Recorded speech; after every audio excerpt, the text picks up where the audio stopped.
Ouverte.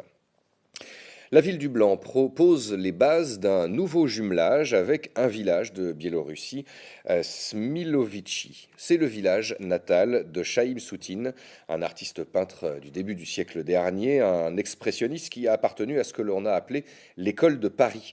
Il a séjourné au Blanc entre 1926 et 1928 et le Moulin de la Filature a voulu lui rendre hommage dans une exposition qui présente également les peintres, d'autres peintres originaires de Bélarus, de Russie et de Lituanie. La suite d'une rencontre internationale de peintres dédiés à Soutine, c'était l'an dernier. Philippe Rioux. Depuis le 23 septembre dernier, le Moulin de la Filature au Blanc présente une exposition autour de Soutine. Pas vraiment étonnant quand on sait que l'artiste a habité la ville en 1926 et 1927. Autour de Soutine, une exposition composée à trois mains. Yuri Abdouramanov, donc, qui est présent ici, qui est l'un des co-commissaires de l'exposition, qui est biélorusse, qui habite à Minsk, a organisé l'année dernière un congrès international Soutine.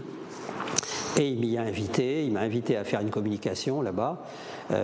Comme le séjour du Blanc n'était pas très connu, j'ai appelé ça le Blanc dans l'ombre, et où j'ai expliqué un petit peu l'importance de ce séjour, qui est aussi important qu'il est méconnu, ce qui est curieux d'ailleurs. Se sont noués des liens d'amitié l'année dernière, et on est arrivé assez rapidement à cette idée de faire un échange entre le village de Smilovichi, village natal de Soutine, qui est à 30 km de Minsk, et le Blanc, qui est l'un des points importants de son séjour en France. Alla Zmiova, qui est galviste, l'une des meilleures galvistes de Minsk d'ailleurs.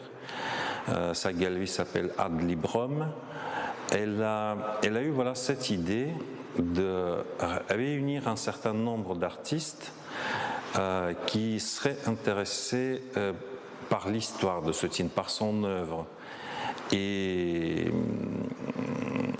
elle a lancé appel. Voilà, il y a sept artistes qui ont dit présents, qui venaient donc non seulement de Biélorussie, mais aussi de Russie et de Lituanie, et qui ont donné leur vision du pays de Soutine.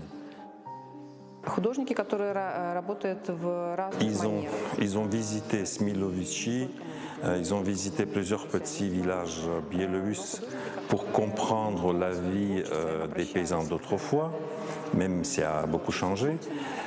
Mais il a amené aussi un certain nombre d'artistes biélorusses ensuite en France. C'est pourquoi on voit de petits paysages purement français, pour qu'ils comprennent aussi l'importance de la France dans la vie de Soutine. Et au-delà d'un hommage à cet artiste hors norme, c'est peut-être le début d'un jumelage artistique qui s'est engagé avec cette exposition. Si Soutine peut aider, le nom de Soutine peut aider nos deux pays, nos deux villes se rapprocher, et les habitants de ces villes, c'est ça qu'on cherche. Donc ce sera le succès, y compris de cette exposition, qui n'est qu'un premier pas dans le programme du rapprochement qu'on a prévu. L'exposition est à découvrir du mercredi au dimanche de 15h à 18h jusqu'au 23 octobre prochain. Le bus du partage va donc faire une nouvelle étape à partir de vendredi.